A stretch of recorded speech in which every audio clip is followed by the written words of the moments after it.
I'm Ian, and this is the only podcast that says we mustn't dwell. No, not today. Not on Rex Manning Day. Which technically was yesterday, but as we're recording this, but still. Happy Rex Manning Day. yes. I was not here for Rex Manning Day. No.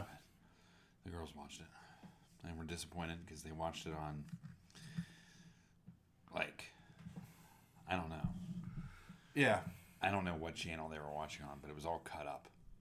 Like, they cut up weird scenes. Yeah. The scenes you would expect them to cut, they didn't cut. Yeah. And some scenes they cut that they probably could have just left in. It's weird. Yeah. I don't know. Short of trying to find the copy Nancy has on DVD. Like, I looked to see if it was streaming anywhere, and there was nowhere it was streaming. I was like, no, I want to watch it that way. You know? Yeah. I think it was on Showtime streaming, and I'm like, I'm not paying for Showtime just to see Empire Records. But it wasn't my thoughts. I thought about it. I was like, And Nancy even asked me, what do people do in Rex Manning Day? Like, it's just a reminder of how great Empire Records is. That's all. That's all it is. It's just a reminder of how great that movie is. It's phenomenal. Every April 8th, we just say Happy Rex Manning Day. And those who know. Right. You know. It's just one of those movies. It is. It is like one of those oddball movies that, like, I normally wouldn't like. Right. You know what I mean? Like, it's not like my cup of tea like you would think. Like, you'd think, oh, Sean doesn't like it. That's not a thing Sean likes. And I love that movie. It has a great soundtrack. It does. It's that one, and there's... Even has gore in it. Yeah. It's yeah, crazy. Gore. Yeah, hard to believe Gore made it into a major motion picture. But yes, they did. Yeah. You know. But it's like, there's oddball movies like that. Like that, The Cutting Edge. The one, there's one with Kat Denning and Michael Cera. I can't think of the name of right now. Infinite Playlist. Yeah, that's the one, yeah. That's good. That's a great movie. And again, it's not like a movie like you would associate with me at all. Yeah. But I love that movie. And like to the point, like every time it was on, it was like I was watching it, and Nancy was like, "You are obsessed with this movie, and that's scary." I'm like, "You're probably right. I need to steal back." But It's good. But it's a great movie. Yeah. I'm hooked on the. I look it up. But there's some movies that like that that I enjoy too. Yeah. And I watch a lot. Yeah. I'll remember it as soon as I type it in. Of course. The name of it. Yeah. Yeah.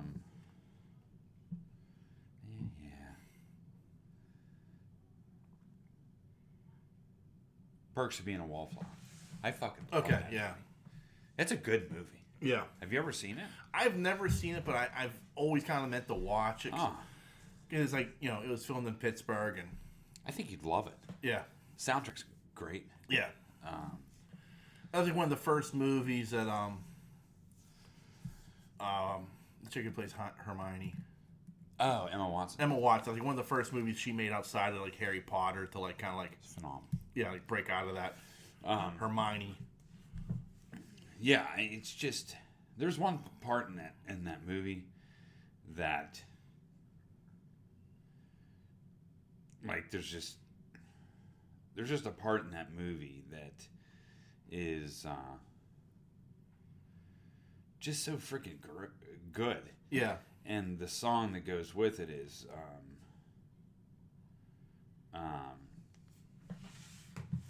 Heroes by David Bowie. Okay, yeah. And it's just, when you see it, Yeah. you know what I mean? Yeah. You're going to be like, wow. Yeah. You know, especially being from Pittsburgh. Yeah. Because it makes sense. Right. You know? Because we've all done what they did. Yeah. In this one part where Heroes is playing. Yeah. It's like, man, that's fucking right. Yeah. You know what I mean? Yeah. Like, and plus Ezra Miller's in it. Yeah. It's good. And what's the other one? I'm trying to think of. Oh God, I can't. It's got Sarah Michelle Gellar in it, and I think Scooby Doo. yeah, no, Scooby Doo. Ryan Phillippe. I can't think of the name of it, but there's like this scene. I can't even. I'm drawing a complete blank. I can see it's that Bittersweet Symphony. It's like he's racing to find Reese Witherspoon. She's like leaving New York, and he's racing to get to her. And it's like as he's driving across like the Brooklyn Bridge or something, like or some bridge in New York. It's like that song starts playing, and she's like at the train station, and she's going up the escalator, and as she's going up the escalator, you see him waiting for her at the top. Is the song? It's like perfect, Right. you know? You're just like, oh damn, that's like perfect music choice, perfect. Yeah. You know, everything was like perfect in that scene. Another movie that I watch that I absolutely love is it has why can't I think ever? Yeah, we're getting old. We are. Yeah. The chick from Spider-Man, the original. Oh, Kirsten Dunst. Yeah. And it has Bring It On. no. I do love that movie though. No. Another oddball movie that like I just love. What's okay.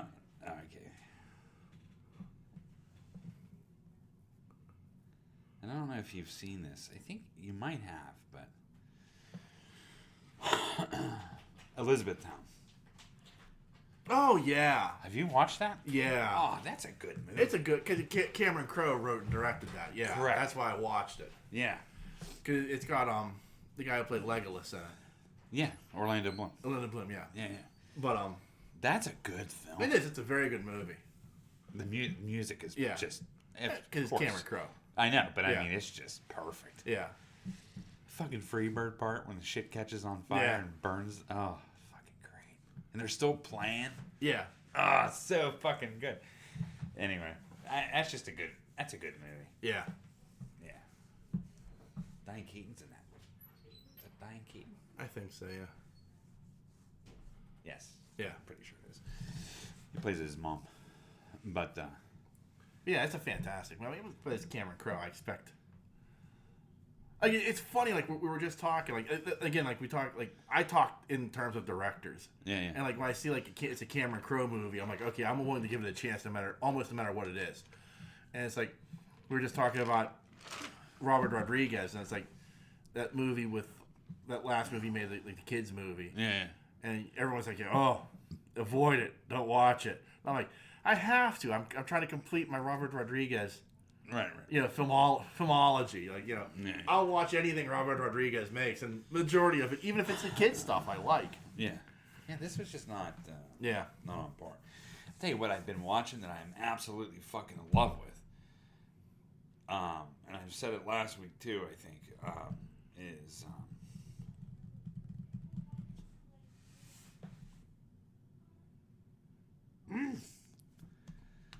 Alfred Oh, Pennyworth. Pennyworth. Yeah.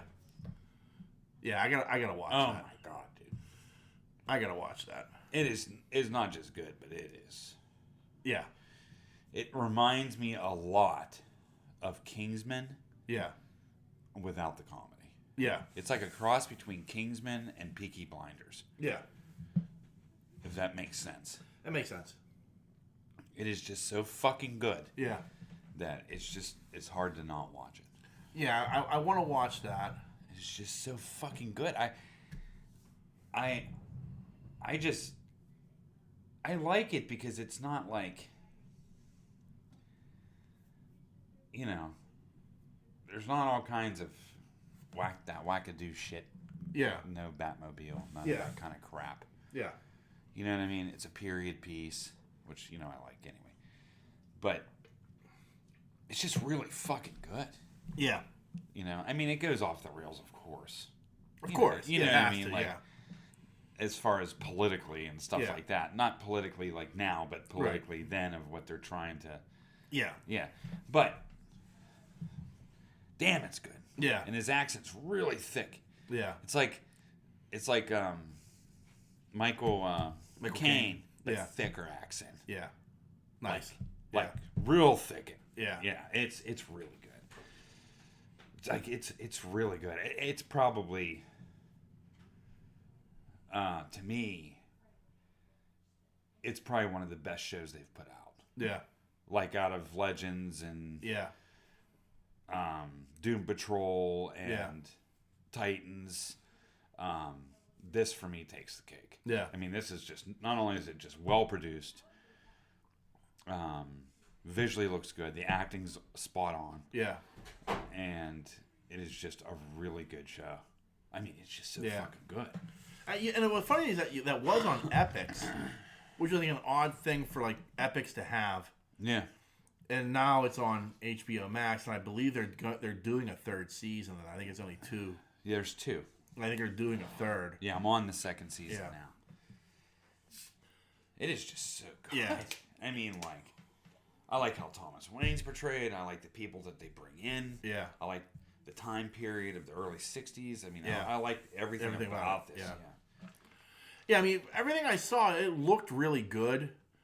And it's like, I need to watch this, but it's just like, I don't know, like, with Epix, I can never, like, I know there's, like, it's like their shit's on Sunday, but for whatever reason, I just don't tune into it. Yeah. Because there's a couple of other shows on Epix where I'm like, that looks really good, I should watch that. And I never do. Yeah, but this is on HBO Max. Now it's on HBO Max, yeah. Yeah. That's what I'm saying. Like, but it's like funny because that was on HBO Max. And I was like, I want to watch that, and I never did. Yeah. But there's other shows on there that I say the same thing. I'm like Britannia looks amazing, Yeah, it does. and I've never tuned into it. Yeah. And I should. I just for whatever reason, I don't take the time. But I have been watching, and it's on HBO Max. You should watch this. I'm surprised you haven't. Winning Time. Winning Time. Yeah.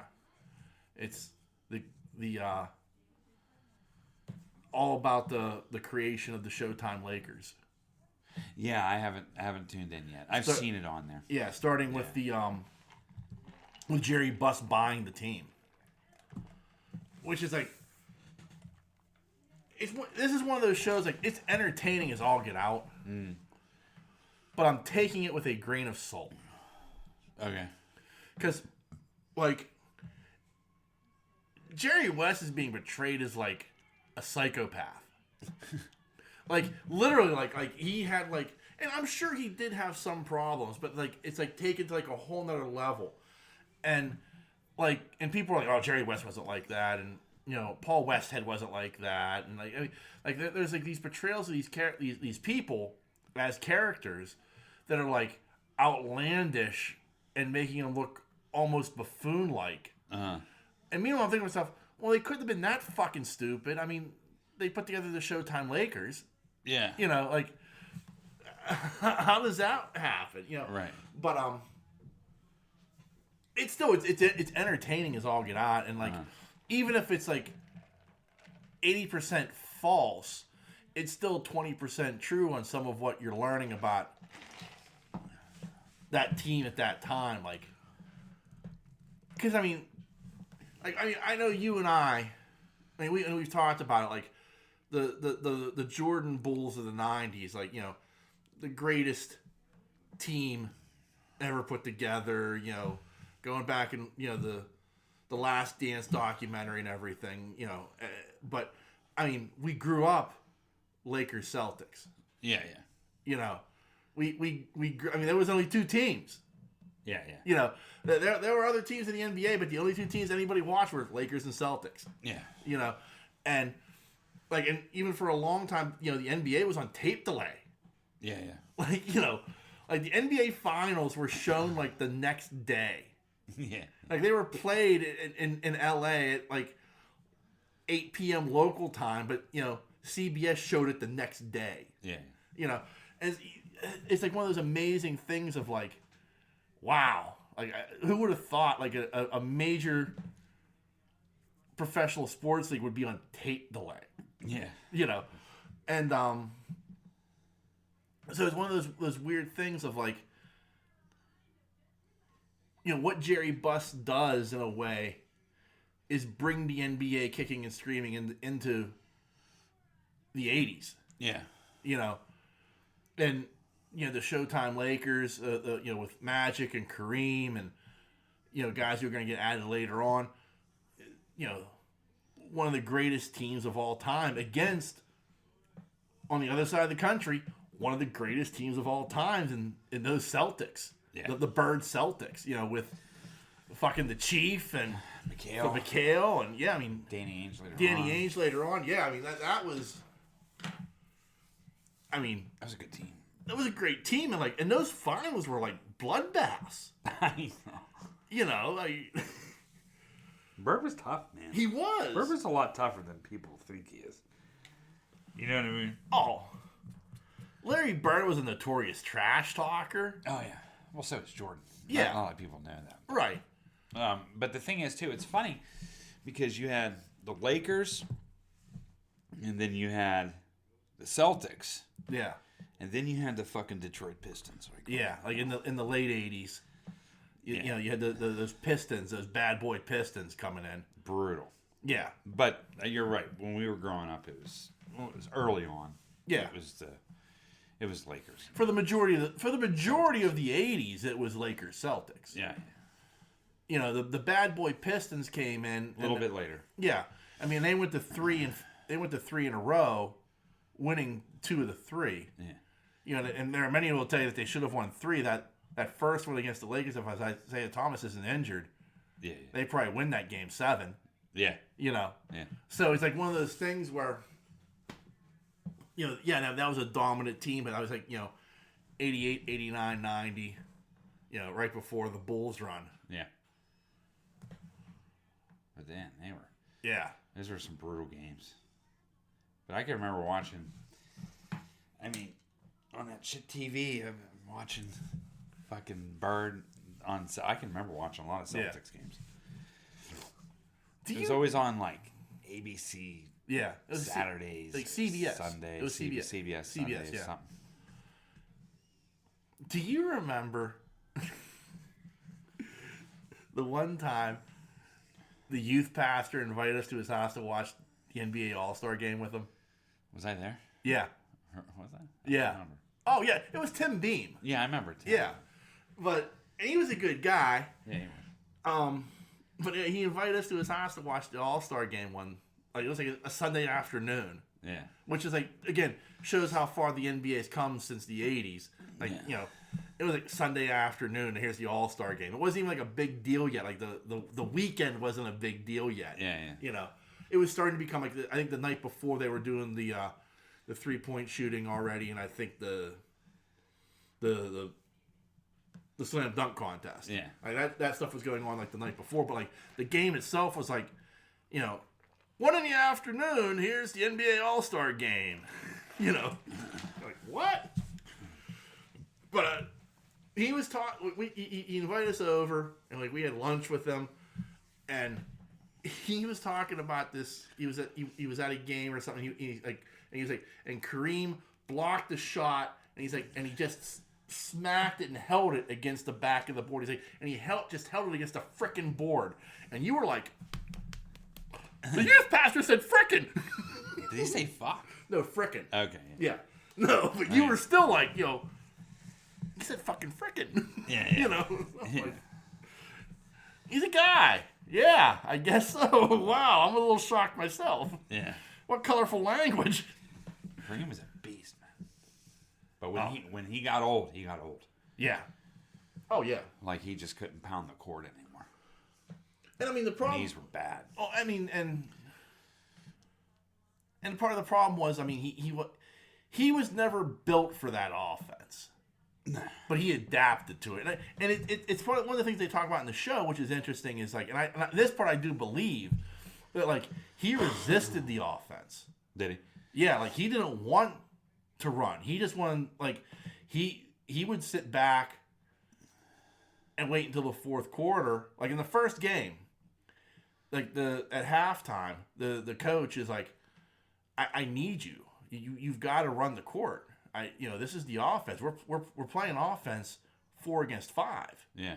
And he's like, come the fourth quarter, they'll slow it down, they'll feed me the ball. At the end of the game, I'll have 30 points and 10 boards.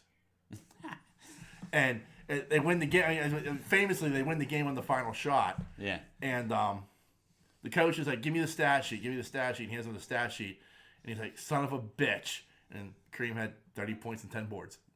Yeah.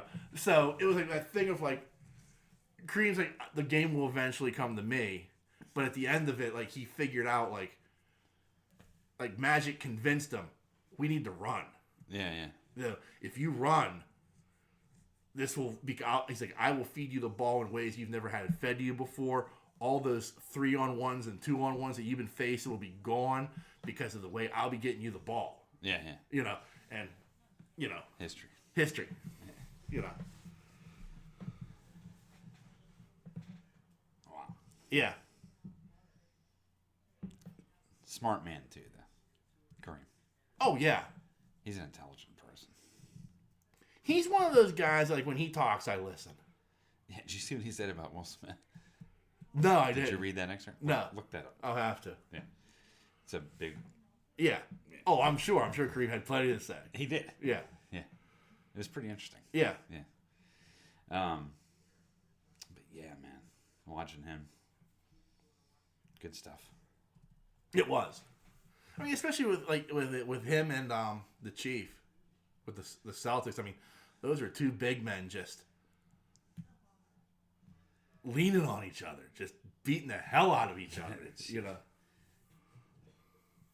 That Chief would never go down, man. No. I think he eventually retired out of Chicago. Yeah, I think so. It was weird. Chicago had got weird at the end. Like, if you look at Chicago on their last finals, I swear to God, on their last finals, right? Yeah. Parrish was there. I'm almost positive. I can't remember. I'm almost positive. John Sally was there. I know John Sally was there, yeah. Buddha Edwards was there. Buddha Edwards was there, yeah. I mean, that was another, like, you're like... Dennis Rodman was there. Right. But, yeah. But, It's just so weird. yeah. I'm almost positive that the Chief was in Chicago. I gotta look it up now. Look it up. Yeah. I'm lay money on that. If he was in Chicago, I mean, that's a long time. No, he was in Chicago with Jordan. Okay, let's take a look here. I swear it was the Chief. His playing career went from 1976 to 1977. He played with the Bulls for 96 and 97. 96, 97, right? Yeah. That last year. Yeah. Yeah. And he won a championship in 97, of Right. course. Pull But up Bulls roster, 96, 97.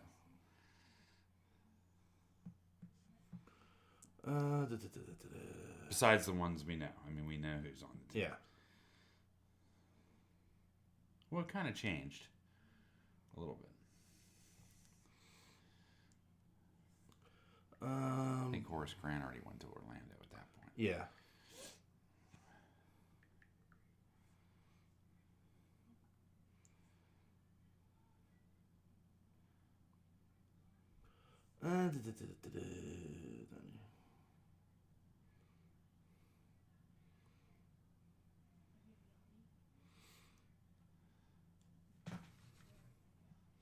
So, Jordan, Pippen, Kerr, Rodman, Ron Harper.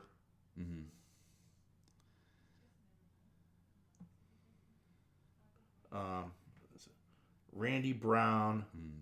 Tony Kukoc. Yeah, Tony Kukoc. Jason Cafferty. Bison Dell. Dickie Simpkins. Dickie Simpkins, I forgot about him. Yeah. Bill Wellington. Yeah, Wellington. Yeah. Keep going. Matt Sigonetta. That's the team. That couldn't have been the whole team. Randy Brown. I'll go from top to bottom.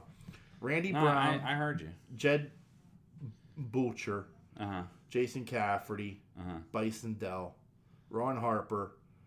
Michael Jordan. Steve Kerr, Tony Kukoc, Luke Longley. I forgot Luke Longley. Robert Parrish, Scottie Pippen, Dennis Rodman, Dickie Simpkins, Matt Sigonetta, and Bill Wellington. Okay.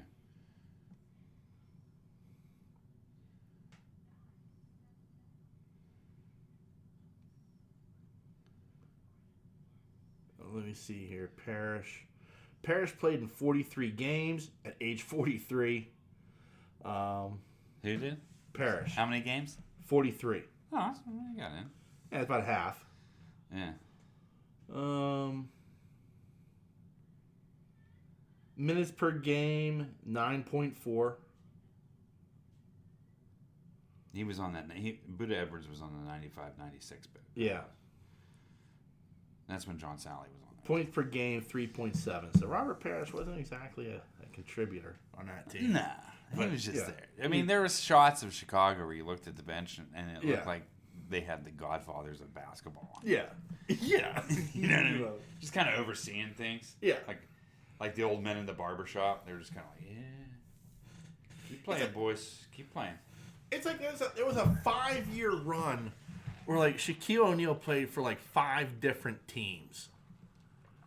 Like it was like he played in Phoenix, he played a year in Cleveland, he went to Boston. Like he was like everywhere.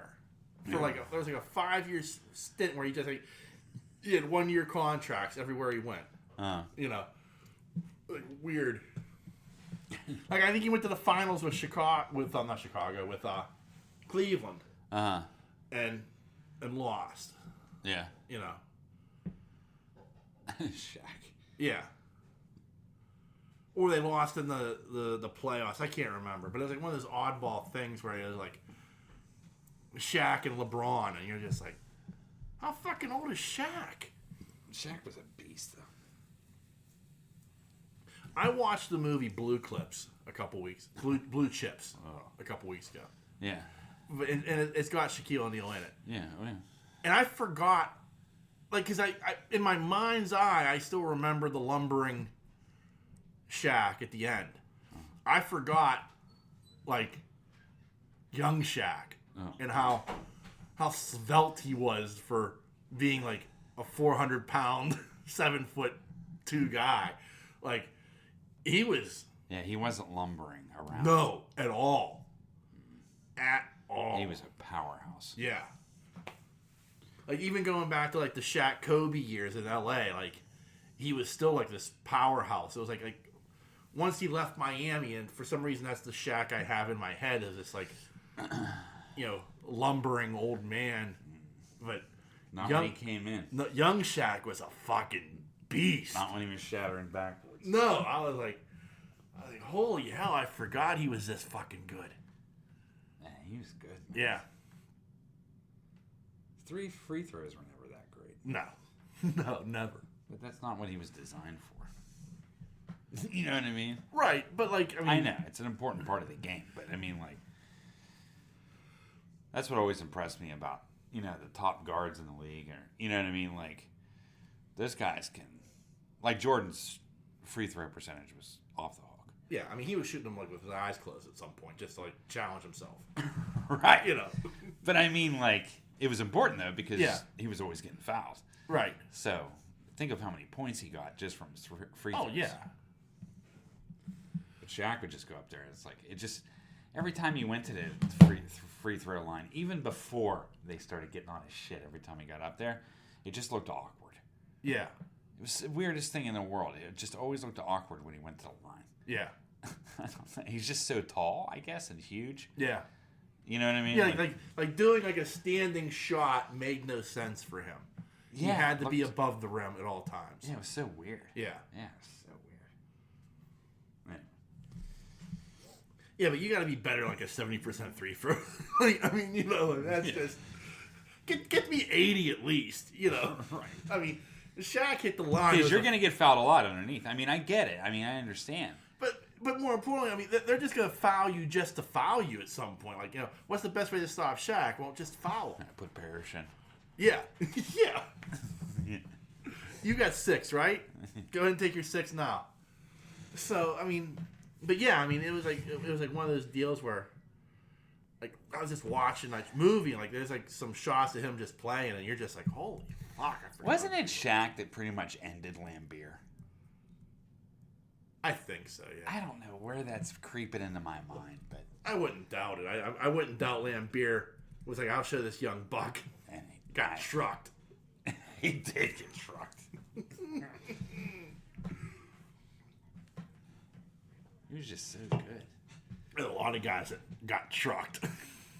Yeah. Who is the tall, skinny? Robert Ory? No. Oh, I wish I could remember his name. He was like 7. He was like 7'4" or something. But like he was like all skin and bones. Like it was like he was like 7'4". Sean Bradley? Maybe that's it. Yeah, maybe that's what I'm thinking of. Sean Bradley, because like he would just get like dominated in the post by like guys like half his size. Huh? Like guys were coming in who were like 6'2" and just destroying him because he was so fucking weak. Gangly. Yeah. Might have been Sean Bradley. I think it's Sean Bradley. That's the guy I'm thinking of. Yeah. I don't know if he lasted long in the NBA. He didn't, because he was just so bad. Yao Ming wasn't that great either. For a short period of time. You know, he had a really short run, but he was injury prone. Well, yeah. Yeah. Yeah, I mean, that was his problem. He was injury prone. Like, I mean, for Shaq's size, he was never injury prone. Right. Like, I mean, I'm sure he spent some time out, but, you know, like, I think of Yao Ming, I think of, like, missed opportunity. Yeah. Because of how frail he was. Where at this, you know, I think of other guys who were probably of similar size, like Hakeem Olajuwon. Yeah. Yeah, you look like Olajuwon. No, never. I was indifferent to him. Nah, he's just a fucking. I respected his ball play, yeah. but I did not respect how much of a fucking whiny bastard he was. Yeah. Like, I always look at it this way. He has 2 rings because Jordan decided to play baseball for a couple years. Yep. You know. That's exactly why. Yeah. You know, that's all. Yep. And I mean, they brought in like Clyde Drexler to that team, and like they loaded that team up. Oh yeah. Because they knew there was like, we've got X amount of time before Jordan comes back. We better get it now. Correct. You know. Yeah. And I watched so many games with him, and just the whininess. Yeah. And the bitching to the refs, and it's just like, Yeah. shut your mouth. Yeah. You know what I mean? I couldn't stand him. I couldn't stand Reggie Miller either. Yeah. I respected his game. You know who was the one person I always just wanted to see get the fuck beat out of him on the court? Who? It's John Stark. I fucking couldn't. Oh, I could yeah. not stand John Stark. Oh my god. Yeah, I was never a fan of his either. Oh my god. Anyway, let's get off of basketball. It's funny because, like, I was such an avid basketball watcher. Yeah. Like, especially starting way back is when I could watch TV. Yeah. Because my brother watched basketball all the time. Yeah. So I watched a lot of basketball. Yeah. I did. And even living in McKeesport, I watched a lot of basketball. Yeah. And then, you know, growing up, you know, the Bulls were always on. Yeah. Even when they were bad. This is pre-Bulls. Yeah. This is like Yeah. pre-Jordan. They were on WGN at the time. Yeah. All the time. I watched Chicago all the time. Yeah. So I was watching Chicago games, and then I started watching Jordan. Yeah. And so I watched basketball. And then once Jordan retired, Yeah. it's so weird. I just kind of left the game.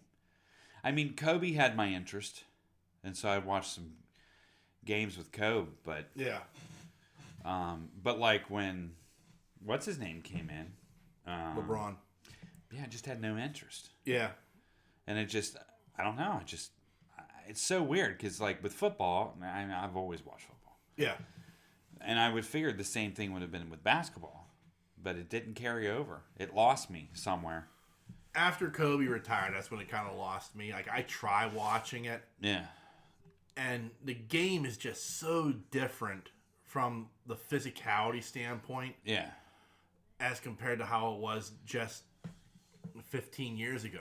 Yeah, yeah. You know what I mean? Like, in the way it's become, like, such a three-point shooting game. Yeah. Like, and you would think, like, oh, that's excitement, you know? And no, like, I love watching a good, you know, pick and roll. Yeah.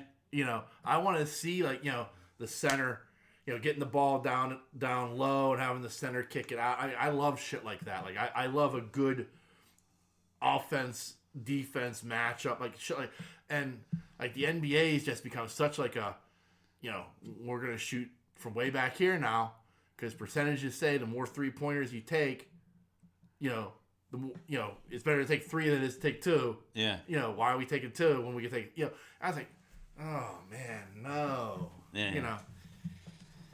I like the physicality of the inside game. Yeah. You know what I mean? It's just not there. So I mean, that's why maybe that's why I drifted away from it. Yeah. I don't know. I mean, I was even like, even like college basketball, like the complete change of the Big East. Like when Pitt was in the Big East, like that was physical, nasty street ball at times. Yeah. Like I remember watching Dwan Blair, like just like completely hip toss a guy, you know, and like the Peterson Event Center just going nuts. Yeah. Like it was against UConn, and Yeah. like, they had this like all-star center, and he just kind of hip tosses them, and like no foul, no blood, no foul. Yeah. You know, that was the Big East. And I was like, oh shit. Yeah. You know, and like now, like even college basketball is like such a shooter's game. Like the you can always say the tournament's always been a guard-driven tournament, but like it's just become such a shooter's game and not, you know, it's just the evolution of the game. And if you like that, that's great. But like me, I prefer a more physical form of basketball. Yeah, yeah. And I mean, there are those who will tell you, well, basketball's not supposed to be that physical. Well, I'll tell you, no, it should. You know? Anyway. Yeah. Enough about ball. Enough about ball. Well, we do have to mention, you know, the passing of Dwayne Haskins. How weird. Yeah. He was the backup quarterback for the Steelers. He was down in South Florida, part of a group of guys who were down there working out together. I guess, from what I heard, his car broke down on the side of the road. He got out and got hit by a dump truck or some shit.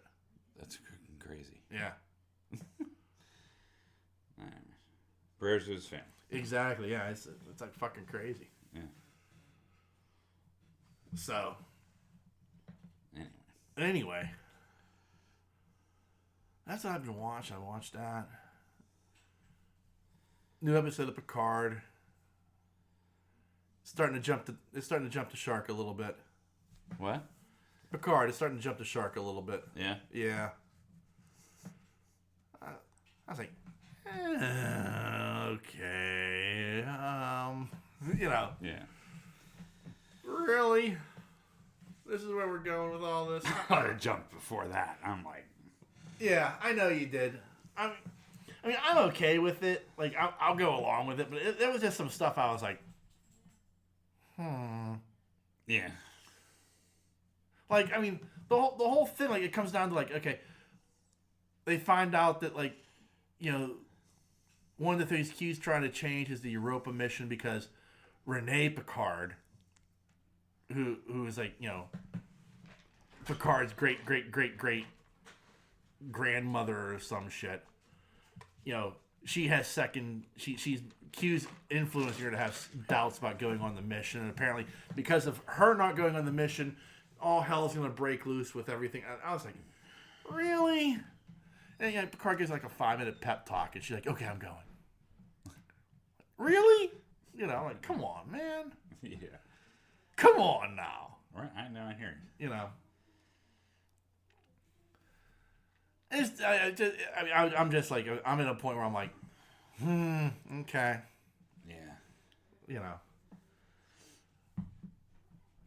And they announced next season the entire Next Generation cast will be part of the third and final season. I'm done. You're done? I don't want any callbacks. That was my biggest thing. I was even skeptical on Riker coming back. Yeah, I know you were. And, but it ended up being good. Yeah. Like tasteful. Yeah. Do you know what I mean? Yeah. But, I don't... I'm good. Yeah. Yeah, I'm intrigued to see what the third season's going to be because the second season still hasn't wrapped up, so I'm intrigued to see where this all goes. But at the same time, I'm like with this season, like I'm now at a point where I'm like, okay, you've gone off the rails just a tad. Yeah. I was even kind of cool with, was it Einan? In the younger form. Yeah. Right? Yeah. I was cool with that. Yeah. That made sense to me. That was okay. Yeah. But I just don't want to be, I don't want this whole send-off. I'm good. Yeah. I get it. I'm just hoping out of this, like, we get, like, a Rios spinoff. Yeah. Maybe that'll come. That'll be good coming out of this. Because he's phenomenal. That's the character I want to follow. Right. Yeah. Even if he is with the Federation, even if he is Starfleet, I want to follow that character because he's interesting to me. He is an interesting character. I like the guy, and there's story there that we can go into. Yeah. Maybe that was the whole plan. Maybe. Yeah. But I don't know. Yeah. I'm just having a different vibe than I had from the first season. Yeah. Well, I mean, you were nervous once you saw Q in time travel. Yep. Yeah, I said that from the beginning. You did. You were like, I'm nervous. So real nervous. Yeah. So I mean. Yeah, I didn't want to. I don't know. I just don't. I just didn't want to see that story told. Yeah. It's just not a story that interests me. The time travel aspect hasn't been that bad until now. Yeah. Like, the fact that it was there's just like too much like, oh yeah, we have to stop. We have to make sure that Picard's ancient relative gets on the ship. And, oh yeah, there's a Dr. Sung. Because there's always a Dr. Sung somewhere involved. Yeah. You're like, oh, come on, man. Yeah. You know what I mean? Like, that's just sounds like, oh. So. Yeah, I found the whole dialogue between him and Einan in the bar really good. Yeah. Like, that was really good acting, and that was, like, really good. Even time travel for stuff and the dog and everything, it was just... Yeah. It was really, really good. Yeah. You know what I mean? Like, it was like... him working the magic of acting. It was just really good. I liked it. Like, father-daughter type of shit. Yeah. Going on there, and friends, and... Yeah. I get it. The connection was completely there. Yeah. Like, you can actually see the love in his eyes for her. Right. You know what I mean? Because he loved her. Right. And then, like, it just went, like... Yeah, sideways. Yeah, once it got out of the bar, it was just like, back to this crap. Yeah. You know what I mean? Like, I just couldn't... That's where I ended it. I think that's when I turned it off. I was like... It was like 10 minutes after they got out of that bar, and then it was just like, I'm done. Yeah. I was like, that's the best... That's probably the best I'm going to get out of this season is this bar scene. Yeah. So... Because I like him. Yeah. As an actor. Oh, yeah. Patrick Stewart's. When he talks, you listen. Yeah. He's just that good. I even listened to fucking him reading during COVID. Yeah. Seriously. Oh, yeah. Just to listen to him. You know what I mean? But not even this show can... Yeah. You can... It's just a few more weeks and you get Strange New World. Which looks fantastic. Huh? Which looks fantastic. I'm looking forward to it. Yeah. Oh, so am I. I hope it's good. I hope so too. Yeah. Because I you and I both we love Anson Mount. Man, he was fucking great. As Pike. I mean, he's amazing. And I just watched. I mean, the new trailer was released earlier this week, and it looks very interesting. Who's his number one? Stamos? Yeah, Rebecca Romaine. Rebecca Romaine. Romaine. She's no longer a Stamos. Romaine. Yeah. Okay, we'll see how it goes. Yeah, I mean, and plus, I'm intrigued. Hopefully, she'll get as much action as Riker did. One can only hope. Just kidding. But I like the guy that plays Spock. I thought that season of Discovery he was very good as Spock. I thought he was excellent as Spock. Yeah. I've seen some tidbits about like the crew, the new crew that we're gonna meet, and it looks interesting. You know, so I'm intrigued. I'm very intrigued by this series. I'm hoping it lives up to my expectations because I do have. I need to say, like, I have relatively high expectations for it. Yeah, I know. You know. Yeah, me too. But, you know, seeing what they did to Picard, I know. Yeah. You know what I mean? Like, it makes me a little nervous. I hope it's phenomenal. Yeah. But we'll see. I watched this season ending of Discovery again. Yeah. How weird is that? That is weird. I liked it, though. Yeah. I wanted to watch it again just to make sure that I liked it, I think. Yeah. Make sure I walked away with a good feeling about it. And I did. Yeah, that's good. Yeah. I did like it. Yeah. It was very...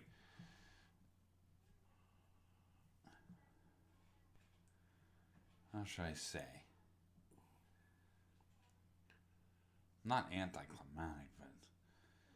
I guess more true to Star Trek form. Yeah, I felt that season finale, more than any other, was satisfying. I shouldn't say more than any other from the satisfying. I thought that season 1 and season 2 ended very satisfying. Season 3 is the one that I was like, but this season 1 and season 2 endings were but the fourth season of Discovery, I thought it ended very well. I thought it was very Roddenberry. Yeah, me too.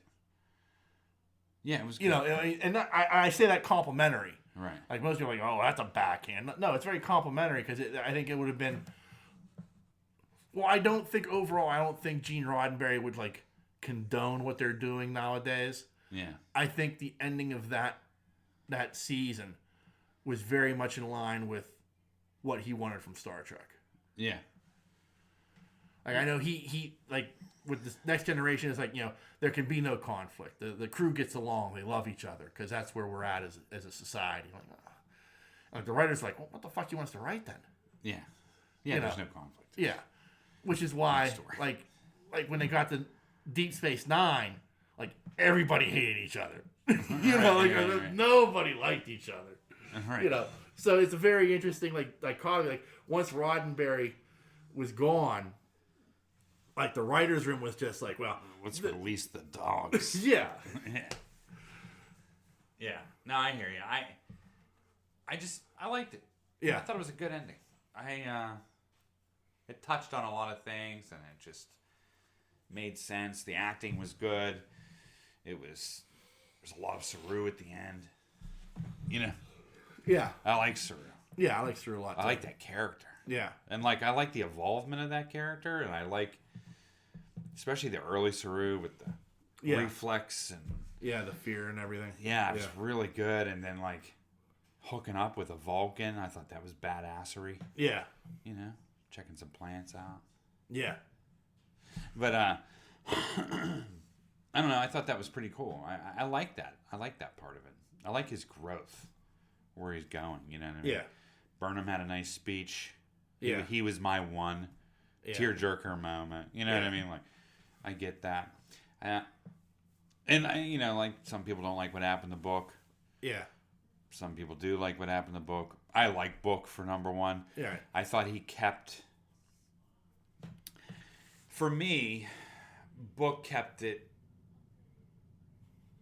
not necessarily together, but he was essential. He became essential to the show. For me. Yeah. Does that make sense? Because Yeah. I like Book. So, when he spoke or he was involved, I like that. I like that part of that show. I like Book as a character. Don't get me wrong. I thought it would be interesting to see Burnham carry that weight. Yeah. You know No, what I mean? Like, I mean, I get it. I mean, I'm Yeah. sure they were torn on how Right. they should go with that too. But at the same point, it's like you don't want to get rid of that actor, and yeah, I get he's that. a strong character in He this is. in this series. But I felt like from the standpoint of like I liked it, like, she was like she was carrying, despite the win, despite like, okay, hey, we're gonna, she was still sad, like, and the aliens understood that, but like it was like just this thing, like I would have seen like how she carries that weight For in the show. Yeah. Yeah. Yeah, I lost Book, and does she start questioning other decisions because of that, or? Yeah, and I understand that. I mean, Yeah. I do. I fully get that. Yeah. I think maybe they should have ended with the speech. He was my one. He was Right. this. He was this, and then she's left. Yeah. With that. Right.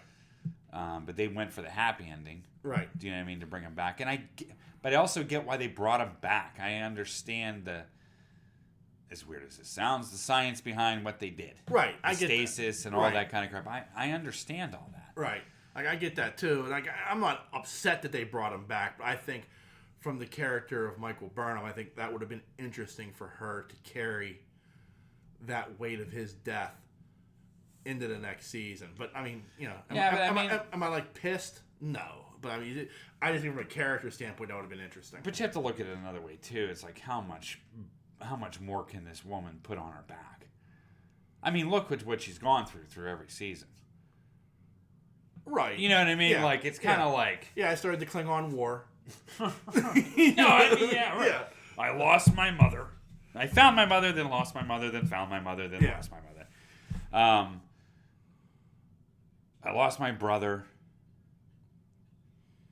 Right, but the You know crew, what I mean? the entire crew carries that burden, because she didn't lose Spock, she just left them behind 2,000 years ago. No, I know, but what I'm saying is like there's a lot on her back. Yeah. Do you know what I mean? Right. It's not just. Then she lost Georgia, or however you want to say her name. Yeah. Which was like her mother. Yeah. You know what I mean? So Right. I mean, like, and then she found her again, and she was a bitch. Yeah. You know what I mean? Yeah. Like, yeah. So I mean, like, there's that whole thing. Right. So I mean, it's not like she doesn't have a lot on her. Right. I mean, it would just been one more fucking 10-pound weight to the backpack. Right. I get that. Yeah. So- But I mean, still, there's a difference when it's a lover. Yeah. No, I get it. You know. No, I understand. And that's something that, I mean, the guy who was like, the Klingon in disguise from the first season. The guy, Oh yeah. yeah. That was a little odd. Oh yeah. Yeah. Yeah, that was weird. Yeah. But I don't know. I liked it for some reason. Yeah, it worked. But that was some weird fucking science there. That was. That was like, Yeah. We were just, wait, are you sure what's his name isn't in this one? we're completely reshaping Bones. Where's Cronenberg at? Yeah. Can you rate this? Yeah. That's something Cronenberg would do. You know? And there's another spinoff I want. I want a Cronenberg spinoff. Oh God.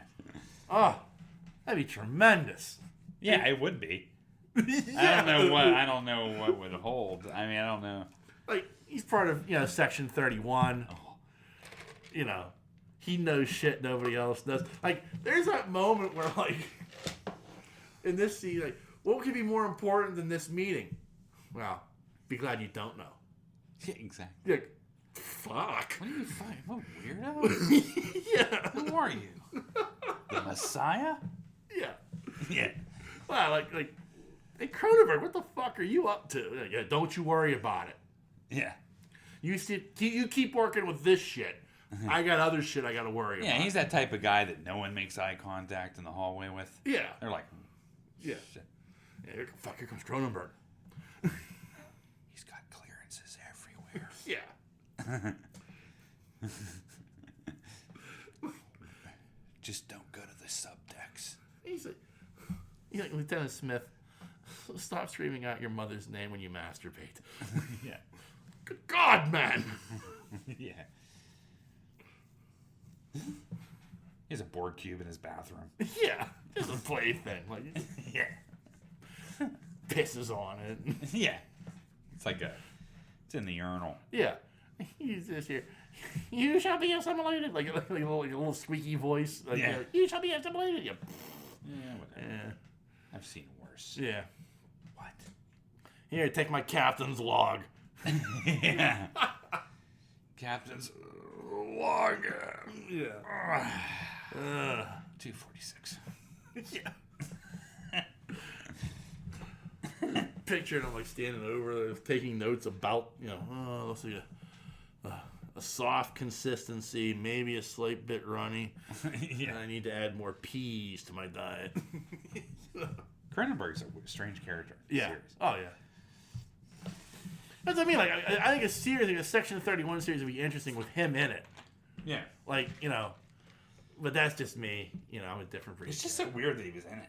Yeah, I mean, like, I can't understand the connection. I mean, he's got to be a he fan. doesn't have to do this. He's got to be a fan. Like, he's got to be like a hardcore Trek fan to like say like, Must be. I want to be in this. I want to be this character. And like it's got to be like Star Trek people too. Like, okay, who's the creepiest motherfucker we know that likes Star Trek? Well, I hear Cronenberg. Cronenberg, bring him in. Let's give him a call. We get the perfect role for you, motherfucker. Right. And he's like, I get to be in Star Trek? Okay, yeah. I love it. I'm up for that. Yeah. He's not even worth that much money. I thought he would be worth way more than what he is. I don't know. I've been on this net worth thing. Yeah. It's only worth about 15 mil. Still, it's 15 mil. Yeah. But I'm sure he's a guy. Like, if you think about it, like,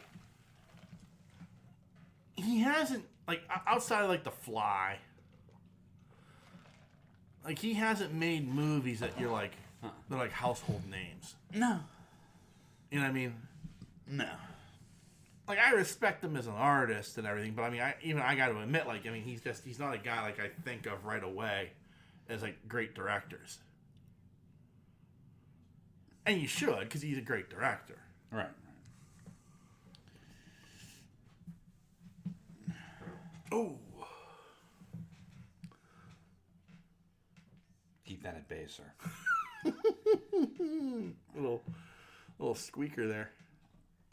I'm just looking at his films, that's all. Yeah. Just quick. That's a quick glance. We want to go for director, not actor. Yeah.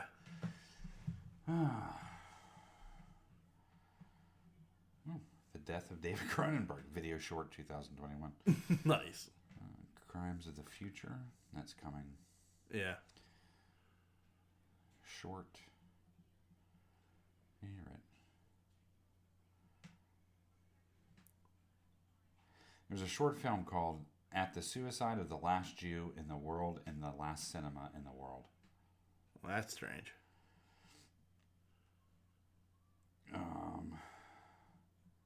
Spider, a lot of short films. Yeah. Existence Z, M Butterfly, Naked Lunch, Dead Ringers, Yeah. Friday the 13th series, The Fly, Dead Zone, Videodrome, Scanners, Yeah. The Brood, Rabid, a show called Peep Show in 1976. Nice. Nice. I expect nothing less from Cronenberg. Crimes of the Future 1970. So he's redoing one of his old things. Yeah.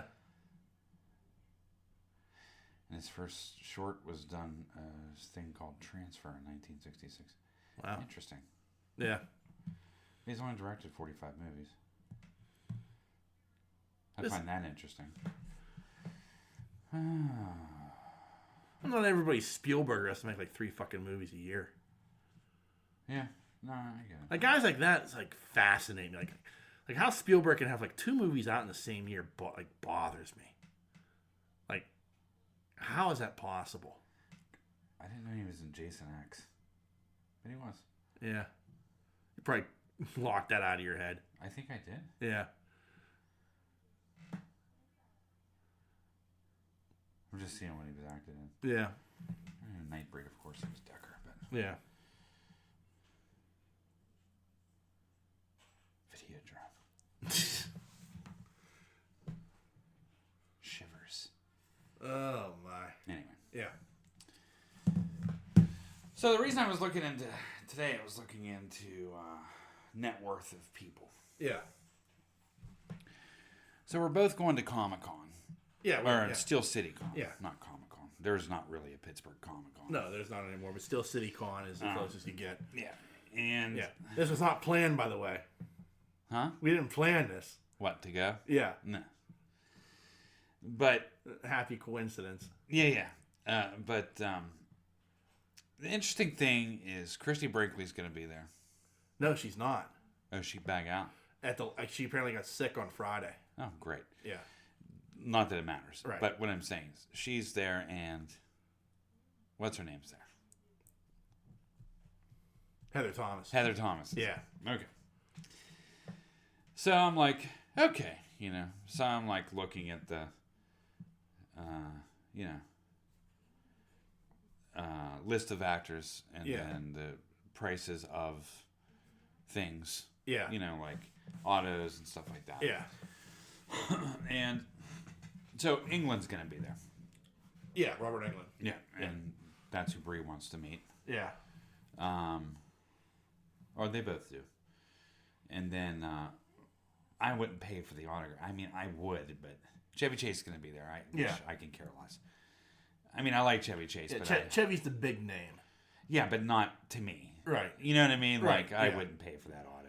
Yeah, no, neither would I. I think the only thing I liked the guy in, I heard he's a dick anyway, but the only thing I liked him in was Christmas Vacation.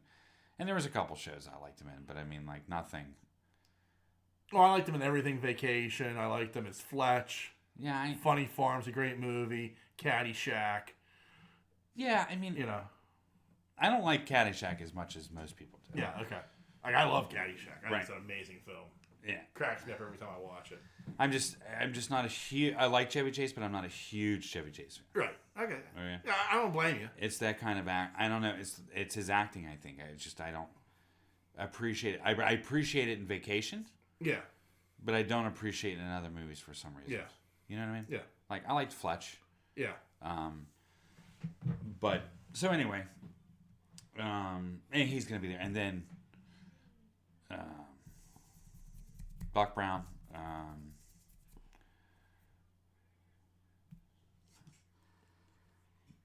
Doc Brown. Back to the Future. Buckaroo Banzai.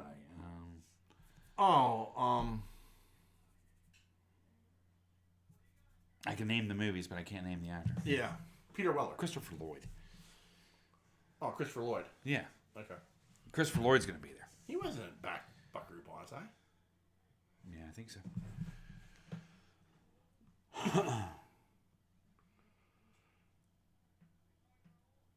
Who was he in Buckaroo Banzai? Oh, yeah, he was. Yeah, he's one of the he's one of the Lectoids, yeah. Lectoids. Yeah, John Big Booty. Yeah. That's right. Fuck. Come on now. Okay, I grew up after I thought about it, like, okay, yeah, that's right. He was John Big Booty. Big Booty. Okay. Yeah. So he's going to be there, which I would more want an autograph from him. Yeah. Than I would want, but they're still like $160. Yeah. It's outrageous. It is. It's outrageous. So I'm going down. Reese's like $60. Yeah. Which I might get that. Yeah. Because I enjoyed all of her stuff. Plus, she was Adams. You know what I mean? Like, yeah. That's a big thing. Yeah. But she's not signing anything from Black Snake Moan. Yeah. Seriously. It was said that she's not doing that. But anyway, so I'm looking down the price list of. Are you on it? Yeah, I'm okay. Look at that price list and tell the audience what fucking Christy Brinkley's number is for a photo, autograph photo. Let's see. Is she up at the top? $100. That is insane. That is. Okay. So I was like, why? Yeah. Okay, because I mean, like, it's Christy Brinkley. Yeah. Okay. I mean, Heather Thomas is like 50 or some shit like that. Yeah. So I was like, let's look, let's look at the. So Heather Thomas's net worth is like a couple million. Yeah. You know what I mean? Christy Brinkley is worth like almost $100 million, I think. Yeah. I mean, she married a rich guy. You know what I'm saying? Yeah. She owns like a shit ton of real estate in upstate New York, I think. Right? Yeah. Billy Joel was one of her marriages. Actually, yeah. I mean, she has money. Like, her net worth is huge. Yeah. Why are you charging people $100 for your autograph? Yeah. That astounds me. Now, for what's her name? Heather Thomas, I get it. You know what I mean? Like, yeah. I mean, like the strugglers down there. You know what I mean? Like, I get that. Yeah, she's between $40 to $70. Yeah. So, I don't know. I just $100. I was like, you could take that and throw it up your ass. There are some people on here though. It's like $100. Like some of them I get. Like okay, like John Barenthal, $60. He first off, he is still a working actor. Yeah. He's an actor in demand. Yeah. And he was on one of the best TV shows for a long time in The Walking Dead, and also, I mean, he was the fucking Punisher. Mm-hmm. I get where you come to a Comic-Con and you charge $60. Yeah. Heather Landingcamp, $60. I get that as well. Yeah, because she's an icon. She's an icon. She's a horror icon, so I get that. Anthony Michael Hall, between $50 and $100. I mean, I don't know. Like, it's like one of those oddball things where, like, I get it. Like, when we went, yeah, they were both there from Weird Science. All three of them were there from Weird Science. Yeah, I get that. Yeah, but there by himself. But he was also in a vacation movie. We forget about that. But like some of them, like 16 Candles. Yeah, in 16. Like Stephen Ogg, like he was like a background character on The Walking Dead. Yeah. He wasn't a main character. He was a background character. He's better known as a voice actor from what's the one? I can't think of the name of the game now. It's Grand Theft Auto. Okay. $50 for his autograph. Child, please. Like some of these guys, like, I don't even know who they are. And that's like, yeah, $60, $40. So Ethan Embry, $40. The only thing I can think of him from right now off the top of my head is he was in Empire Records. Yeah, he was in That Thing You Do. Yeah. Plays a lot of sub characters. Wasn't he in CSO Punk or? I don't know. Probably, yeah. Anyway. So yeah, but we're going to that tomorrow. I'm like, the whole reason we're going is because Nancy wants to see Darby Allin. He's a wrestler in AEW. Oh, okay. And she likes him a lot. Is she gonna get his autograph? Yeah. Which I can't wait for because she when she gets around like she gets starstruck very easily. Mm-hmm. Like she got starstruck in front of Lou Ferrigno. Don't worry, he can't hear you. Well, that's the fun thing. But like we went to this Comic-Con, like there's Lou Ferrigno and she's like, I want his autograph. I'm like, okay, let's go get his autograph. And like she wouldn't say a fucking thing to him. And I'm like, yeah, big fan, loves you as the Hulk. She knows you from that show, King of Queens, and big fans.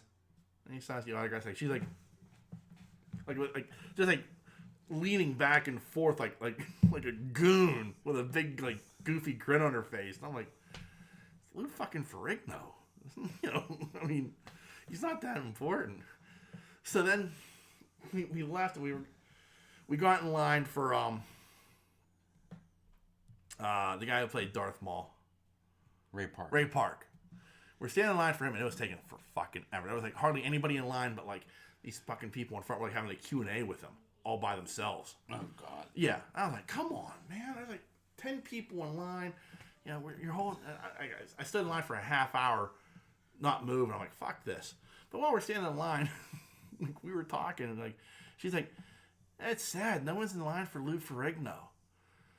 And she's like, kept like talking about, you know, oh man, that's I can't believe that you know, that's really sad. I guess he's not as popular as I think he is. And like, he's looking at us. Oh, he's reading our lips. Yeah, like walked past us, like giving us like the dirtiest of looks. And Nancy like had no clue. And like later on, she's like, "Did you know Lou Ferrigno could read lips?" I'm like, "Yeah." He's like, "That's why he gave us that dirty look, because he was reading my lips, huh?" I'm like, "Yeah, probably." And why didn't you do something? I'm like, what? You want me to beat up Lou Ferrigno for giving you a dirty look because you talk shit about him? Yeah, not the fight I want to get into. Yeah, no, thank you. I've watched him for years. Yeah. I saw him fight Bigfoot. He might turn green. Yeah. Yeah. I want none of that smoke. Yeah. You know. Now it's just the bowel coming out. But, you know, I mean, yeah, back then it was different. Yeah. It was real. Yeah. So, yeah. That was my encounter with Lou Ferrigno. He got pissed at me later on because we were talking about how sad it was that he didn't have a line. Like, nobody's walking up to him. Yeah. That was one of those years where it was like up there in fucking Harmer. Harmer? Yeah. Like, it was at this, like there were a couple of years where the Expo Mart closed. Okay. Because it used to be held at the Monroeville Expo Mart. Yeah. And the Expo Mart closed and it became all off. CVS owns it now. Yeah. And the Monroeville Convention Center hadn't opened yet. Yeah. And so there was like a 2-year period where they held it up in this like indoor soccer facility in Harmer. And I went there twice. I went there one time by myself, and that's when I got Anthony Daniels' autograph. Okay. And Mick Foley. Uh-huh. And the second time was I wanted to get Ray Park, but I didn't. And Nancy wanted to get Lou Ferrigno. Lou. Yeah. That was also, and I wish I had gotten it at the time, because like, he passed away not too long after that. Was Richard, no. The guy who played Jaws in the Bond movies. Oh, yeah. Yeah. Yeah. Yeah, like he was scootering around and shit. Oh, real? Yeah. He had been sick for a long time. Yeah. Yeah, but that was like one of those oddball things. Like at the time, I was like, yeah, I'm not really that interested. But now I wish I had gotten it. Yeah. Huh. Anyway. Yeah. All right. Oh my goodness. You better hurry up. Is there anything you'd like to add to the proceedings there, sir? No, I'm good.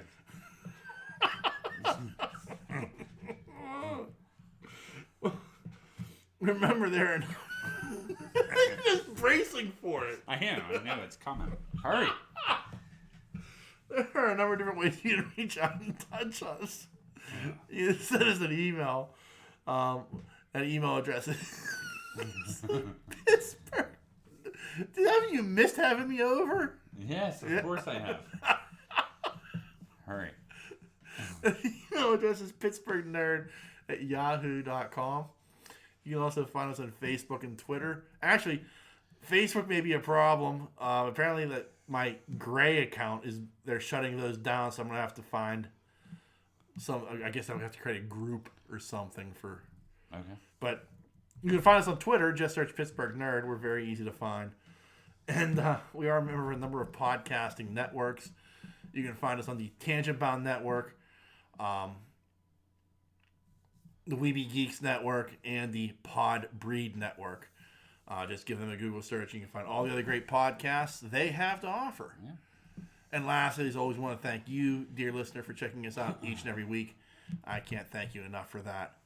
And we appreciate you taking the time to enjoy us. And so on that note, the dreamer has awakened. Peace.